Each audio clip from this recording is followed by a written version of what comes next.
বাস্তব জীবন থেকে এই ভিডিওটি করা। আশা করি সবাই ভিডিওটি দেখবেন এবং শেয়ার করে দেবেন।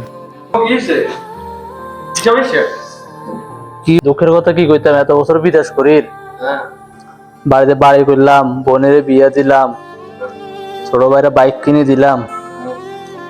এখন ফোন দিয়ে করলাম যে মা আমি এই 2 মাস পরে বাড়িতে এর টাকা পয়সা কিছু আসেনি, রাখেন কিছু।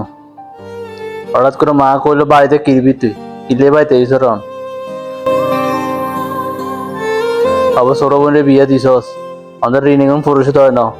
এখন তো সামনে তো ছোট ভাইয়ের বিয়ে সামনে মাসে, তুই ছোট ভাই তুই যদি চলে আইস তাহলে ছোট ভাইরে বিয়ে দিয়ে দিবি, টাকা কিন্তু পামো কোনে। তখন আইনলা দিন তুই আরো 1 বছর খানিক পরে আয়। আর এই দুঃখের কথা কাউ কইতাম কার, এত বছর বিদেশ করি এর কাল্লাই কইলাম এত কষ্ট। হ্যাঁ আল্লাহ ভরসা, মন খারাপ করলে লাভ নেই, কাজ কাম করেন, টিয়া তোমাকে আনন্দ দেখে সব ঠিক হয়েছে।